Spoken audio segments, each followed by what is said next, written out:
আপনারা দেখেছেন যে আমরা কিভাবে শিক্ষাকে গড়ে তুলতে চাইছি, কিভাবে আমরা শিক্ষাকে সাজাতে চাইছি।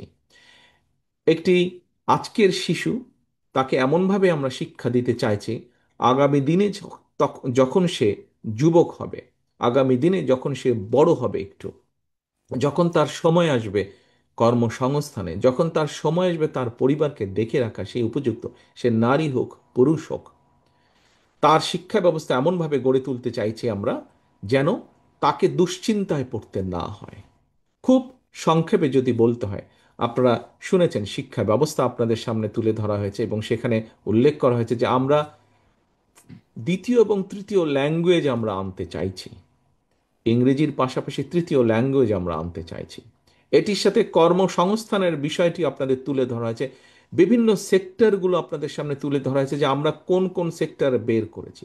খুব সংক্ষেপে যদি বলতে হয় প্রিয় সহকর্মীবৃন্দ, তাহলে বলতে হয় যে যেমন ধরুন, শিক্ষা ব্যবস্থায় আমরা বাচ্চাদেরকে আস্তে আস্তে এমনভাবে শিক্ষিত গড়ে তুলতে চাইছে যেই শিক্ষাটা পেলে সে দ্বিতীয় বা তৃতীয় একটি ল্যাঙ্গুয়েজ জন্মে, সে ভোকেশনাল ট্রেনিং পাবে, সে স্পোর্টসে তাকে কোনো না কোনো একটা স্পোর্টসে তাকে মোটামুটি এক্সপার্টিস আর্ন করতে হবে, তাকে আর্ট এবং কালচারে কম বেশি এক্সপার্টিস আর্ন করতে হবে, তাকে অ্যাচিভ করতে হবে তাকে। এখন আমরা যদি শুধু এভাবে জিনিসটি কল্পনা করি, আজকে যেই ছেলেটি ক্লাস ওয়ানে ভর্তি হলো, 10-12 বছর পরে যখন সে ক্লাস 10 বা ক্লাস 12 পাশ করবে এবং সে যখন অন্তত দুটো বিদেশি ভাষা কম বেশি বলতে, লিখতে এবং বুঝতে পারবে, সে যখন কম বেশি একটি স্পোর্টসে, সেটি ফুটবল হোক, সেটি ব্যাডমিন্টন হোক, টেবিল টেনিস হোক, একটি স্পোর্টসে ক্রিকেট হোক, একটি স্পোর্টসে যখন সে ভালো হবে, সে যখন মিনিমাম একটি মিউজিক্যাল ইকুইপমেন্ট বাজাতে পারবে, অথবা গান গাইতে পারবে, অথবা বাঁশি বাজাতে পারবে, অথবা সে যখন সুন্দর ছবি আঁকতে পারবে, এর পাশাপাশি যদি সেই বাচ্চাটিকে, ছেলে হোক মেয়ে হোক, তাকে যদি ভোকেশনাল বা টেকনোলজিক্যাল ট্রেনিংও তার থাকে কোনো একটি বিষয়, যেমন কিভাবে ইলেকট্রিক্যাল এয়ার কন্ডিশন নষ্ট হয়ে গেলে সেটি কিভাবে ঠিক করতে হয়, অথবা কিভাবে পানির পাইপলাইন বসাতে হয়, অথবা আমরা আমরা আমাদের রক্ত পরীক্ষা করাতে যাই, এরকম মেডিকেল ট্রেনিং যদি তাদেরকে দেওয়া হয় এবং এইরকম জ্ঞান যদি তাদের থাকে, আপনারা চোখ বন্ধ করে আমরা সকলে বলতে পারি যে এই মানুষটা দেশেই হোক অথবা বিদেশেই হোক, যেখানে সে যাবে কোনো জায়গায় সে আটকে থাকবে না। আপনাদের কি তাই মনে হয় আটকে থাকবে এরকম একটা মানুষ যার এতগুলো কোয়ালিটি আছে? আটকে থাকবে না।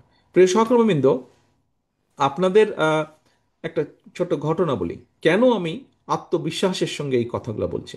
কিছুদিন আগে সাউথ কোরিয়া, তারা তাদের ওয়েল্ডার লাগবে, ওয়েল্ডিং করে, যে ঝালাই করে একটার সাথে আরেকটা ঝালাই, কিন্তু এটা সেই ঝালাই না, এটা হচ্ছে আন্ডার ওয়াটার ঝালাই, আন্ডার ওয়াটার ওয়েল্ডার। তারা বাংলাদেশের কাছে চেয়েছে, একজনও নাই বাংলাদেশ থেকে, একজনও নাই বাংলাদেশ থেকে। সাউথ কোরিয়া কিন্তু বড় বড় শিপ বানায়, তারা জাহাজ বানায়, সেই জন্যই তাদের আন্ডার ওয়াটার ওয়েল্ডার লাগবে। একটা মানুষ পায়নি। তারা এই মানুষ নিতে চেয়েছিল, কয়েক হাজার মানুষ নিতে চেয়েছিল। বেতন শুনবেন কত তারা দিতে চাচ্ছিল বেতন, যদি তারা নিতে পারতো বাংলাদেশ থেকে? আমরা দিতে পারিনি, দেশ হিসেবে আমরা একজনকেও দিতে পারিনি। জানতে চান বেতন কত ছিল এক একজনের যদি আমরা দিতে পারতাম? $3,000 ছিল এক একজনের বেতন। $3,000। এখন আপনি বাংলায়, টাকায় ডলার কনভার্সন কত আমার ধারণা নেই, এই মুহূর্তে জানা নেই আমার। কনভার্ট করে দেখতে পারেন, 100 টাকা করে ধরলেও 3 লক্ষ টাকা তো হবে, তবে খুব সম্ভবত বোধহয় 100 টাকার বেশি বোধহয় এখন ডলারের রেট। কাজেই 3 লক্ষ টাকার বেশি বেতন আমরা একজনকেও দিতে পারিনি। তারা প্রস্তাব দিয়েছে যে ঠিক আছে, তাদের সাথে আমরা কথা বলেছিলাম, তারপর ঠিক আছে তোমরা ব্যবস্থা করো, আমরাই আসবো, আমরাই ট্রেনিং করাবো, আমরাই নিয়ে যাব। প্রিয় সহকর্মীবৃন্দ, আপনারা যদি আপনারা যদি দেখেন যে খোঁজ করেন, দেখবেন যে আহ, জাপানে বহু মানুষের প্রয়োজন, দুই ধরনের মানুষ। তাদের পপুলেশনেরটা কিন্তু আমাদের যেরকম ইয়াং জনসংখ্যার পরিমাণ বেশি, তাদের বয়স্ক মানুষের সংখ্যা বেশি, ইয়াং জনসংখ্যা কম। ফলে তাদের খামারগুলো, তাদের ফার্মিং ল্যান্ডগুলো খালি হয়ে যাচ্ছে, বা তাদের মিল ফ্যাক্টরিগুলো খালি হয়ে যাচ্ছে। তাদের একটি এবং আরেকটি তাদের বড় প্রয়োজন, সেটা হচ্ছে যে যেহেতু বললাম যে পপুলেশন হিসাবে তাদের বয়স্ক মানুষের সংখ্যা বেশি, সেই জন্য তাদের হেলথ কেয়ারের দরকার, অর্থাৎ বয়স্ক মানুষকে একটা সার্টেন পর্যায়ের পরে লুক আফটার করতে হয়, দেখতে হয়, টেক কেয়ার করতে হয়, টাইম মতন ওষুধ খাওয়াতে হয়, তাকে টেক কেয়ার করতে হয়। এরকম প্রচুর মানুষ তাদের প্রয়োজন। আমরা যদি আমাদের ইয়াং মানুষদেরকে, নারী হোক পুরুষ হোক তরুণদেরকে আমরা যদি ট্রেনিং দিতে পারি, আমরা যদি তাদেরকে জাপানি ভাষা ট্রেনিং দিতে পারি, তাদের এগ্রিকালচার ব্যবস্থা ট্রেনিং দিতে পারি, অথবা তাদেরকে আমাদের মেয়েদেরকে যদি আমরা হেলথ কেয়ারের ট্রেনিং দিতে পারি with the course of Japanese language, তাহলে আপনি চিন্তা করেন কত মানুষের কর্মসংস্থানের ব্যবস্থা আমরা করতে পারবো। আমরা জানি চায়নার পপুলেশন 1.5 বিলিয়ন প্লাস মাইনাস, কিন্তু সেই চায়নাতে এখন শ্রমিকের প্রয়োজন। এই ঘরে যতজন আপনারা আছেন, কেউ ম্যান্ডারিন বা চাইনিজ কি জানেন? মনে হয় না, খুব সম্ভবত না। আচ্ছা, তাদেরও শ্রমিকের প্রয়োজন। আমরা যদি ভাষাটা শিক্ষা দিতে পারি শুধুমাত্র চাইনিজ, যা আমরা আমাদের শিক্ষা ব্যবস্থার মধ্যে পরিকল্পনা করছি, এই কয়েকটি ভাষা আমরা পরিকল্পনা করছি, জাপানিজ ভাষা পরিকল্পনা করছি, ম্যান্ডারিন ভাষা পরিকল্পনা করছি। ভাষাটা যদি চাইনিজ, ম্যান্ডারিন মানে চায়নায় ম্যান্ডারিনটা বেশি ব্যবহৃত হয়, এই ভাষাটা যদি শিক্ষা আমরা দিতে পারি, তাহলে এই দেশ থেকেও আমরা পাঠাতে পারবো ওই দেশে কাজ করার জন্য। প্রিয় সহকর্মী, ইউরোপের ইটালি একটা দেশ আছে, এই দেশে ঠিক জাপানের মতন অবস্থা, গ্রামকে গ্রাম পপুলেশন খালি হয়ে যাচ্ছে, তাদের কৃষিকাজগুলো তারা সারতে পারছে না। আমরা যদি ইটালিয়ান ভাষা শিখি এবং এখানকার কৃষি ব্যবস্থার কি আছে না আছে সেই জ্ঞান দিয়ে যদি আমরা আমাদের ছেলে মেয়েদেরকে পাঠাতে পারি, ছেলেদেরকে পাঠাতে পারি কৃষিকাজের এই কাজে, ইউরোপে আমরা তাদের কাজের ব্যবস্থার সংস্থান করতে পারবো।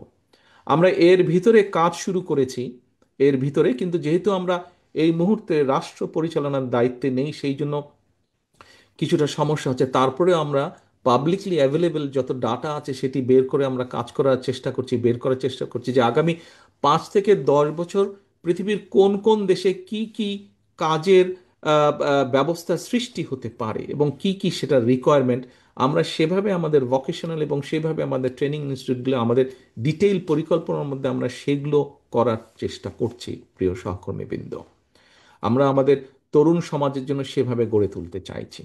আপনাদের এখানে নিশ্চয়ই মাহাদি আমিন অথবা অন্যরা যারা বলেছে, নিশ্চয়ই বলেছে যে তরুণদের কর্ম পরিকল্পনার ব্যাপারে, বিশেষ করে অনলাইনে বা ইন্টারনেটে আইটি সেক্টরে যারা কাজ করে, আইটি সেক্টরে অনেকগুলো ভাগ আছে।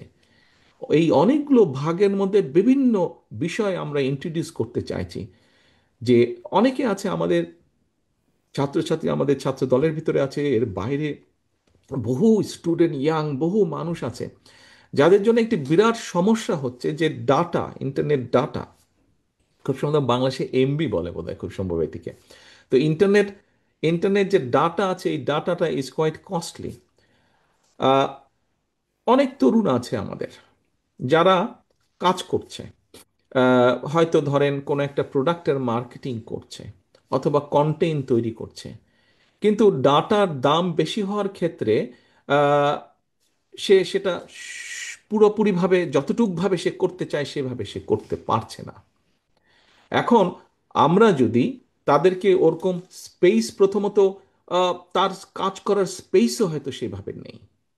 বাংলাদেশে আমরা দেখেছি উন্নয়নের নামে বিগত স্বৈরাচারের সময় বহু ইনফ্রাস্ট্রাকচার তৈরি করা হয়েছে, যেগুলো ইনফ্রাস্ট্রাকচারের আইটি পার্কের নামে ইনফ্রাস্ট্রাকচার তৈরি করা হয়েছে, কিন্তু এগুলাতে এখন গরু ছাগল চড়ে বেড়ায় অথবা বিয়ে শাদী, কমিউনিটি, এই ধরনের সামাজিক অনুষ্ঠান হয়, যেটা উদ্দেশ্য লক্ষ্য সেভাবে হয়ই না। আমাদের একটি অন্যতম লক্ষ্য হচ্ছে আমরা কোনো মেগা প্রজেক্টে যাব না, কারণ আমরা দেখেছি মেগা প্রজেক্ট মানে মেগা দুর্নীতি, দুর্নীতির বিরুদ্ধে আমাদেরকে দুর্নীতির লাগাম টেনে ধরতে হবে। আমরা রাষ্ট্রের অর্থ, জনগণের অর্থ আমরা খরচ করব জনগণের শিক্ষার পিছনে, জনগণের স্বাস্থ্যের পিছনে, জনগণের হিউম্যান ডেভেলপমেন্টের, রিসার্চ ডেভেলপমেন্টের পিছনে আমরা খরচ করব। কাজেই সেজন্যই আমরা নতুন আইটি পার্ক বানানোর আমাদের ইচ্ছা নেই। পুরনো যেটা আছে সেটাকে ঘষে মেজে পরিষ্কার করে সেখানে আমরা ব্যবস্থা করে দিব এই যে যারা ঘরে বসে মেসে বসে কষ্ট করে কাজ করছে, আমাদের তরুণ সমাজের বৃহৎ একটি অংশ কন্টেন্ট বানাচ্ছে, কিন্তু সেটা নিয়ে সুন্দরভাবে কাজ করবে যে তার নেই, হয়তো ঘরের কোনায় বসে অথবা বন্ধুর জায়গায় বসে কোনো এক জায়গায় কাজ করছে, সে বন্ধুর বাসায় বসে, তাদের জন্য আমরা চেষ্টা করব এই জায়গাগুলোতে ছোট ছোট ছোট ছোট স্পেস তৈরি করে দিতে, যাতে 2 জন 3 জন 4 জন বন্ধু মিলে যারা এরকম কাজ করছে ছোট একটি কোম্পানি করতে পারে। কোম্পানি করে সেখানে তারা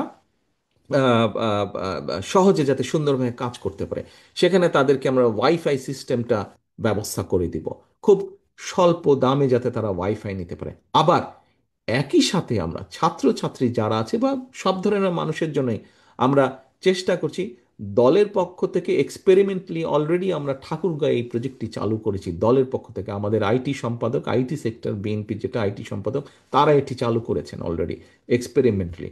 পরে ইনশাল্লাহ জনগণের রায় সমর্থনে আমরা সরকার পরিচালনার দায়িত্ব পেলে এই বিষয়টি তখন রাষ্ট্রের পক্ষ থেকে ধীরে ধীরে পুরা দেশে আমরা চালু করব। কি সেটি? বিভিন্ন বিশ্ববিদ্যালয়, বিভিন্ন বড় ভালো কলেজ যেগুলো আছে, স্কুল যেগুলো আছে, বিভিন্ন ক্যাফেটেরিয়া বা ইম্পর্টেন্ট পাবলিক প্লেস যেগুলো আছে, সেইগুলোতে আমরা 1-1.5 ঘন্টার জন্য যে কোনো মানুষ লগ ইন করলে, লগ ইন করার কতগুলো স্ট্যান্ডার্ড প্রসিজিওর আছে, সেই প্রসিজিওর মেনে লগ ইন করলে 1-1.5 ঘন্টা ফ্রি ইন্টারনেট তাদেরকে ব্যবস্থা করে দিব আমরা, যাতে তরুণ সমাজ তারা ইন্টারনেটের মাধ্যমে স্ব কর্মসংস্থানের যে ব্যবস্থা তারা করতে চাইছে, সেই ব্যবস্থাটি যাতে তাদের জন্য সহজ হয়, সেই কাজটি আমরা করতে চাইছি তাদের জন্য। হয়তো সময় লাগবে, কিন্তু ইনশাল্লাহ আমরা করব, সুযোগ পেলেই আমরা এই কাজটি করব। প্রিয় সহকর্মীবৃন্দ, গেল ফ্যামিলি কার্ড, গেল কৃষক কার্ড, গেল কর্মসংস্থানের বিভিন্ন অনেকগুলোর মধ্যে কয়েকটি আইডিয়া বা বিষয় আমি তুলে ধরলাম।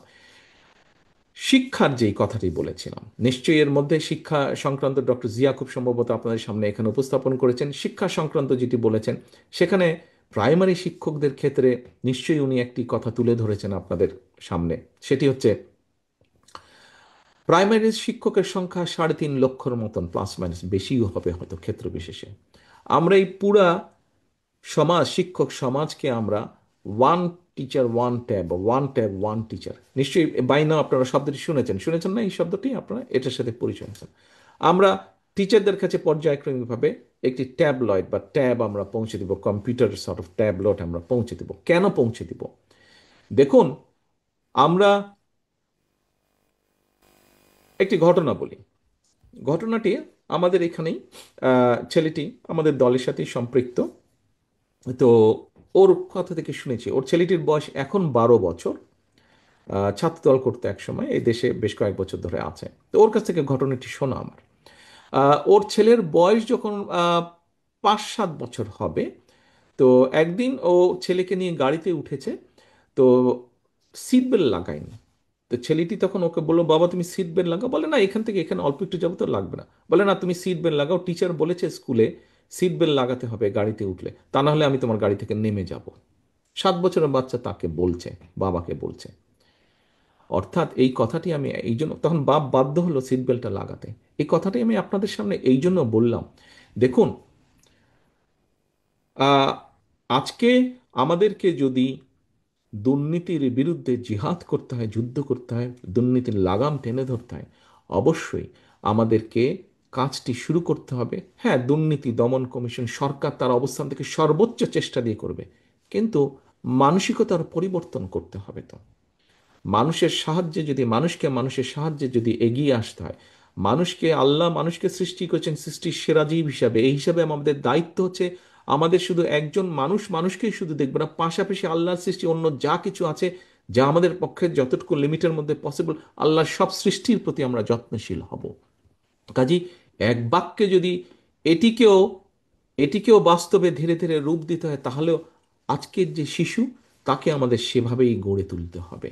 তার মধ্যে সেই মূল্যবোধ আমাদেরকে তার ভিতরে তৈরি করতে হবে।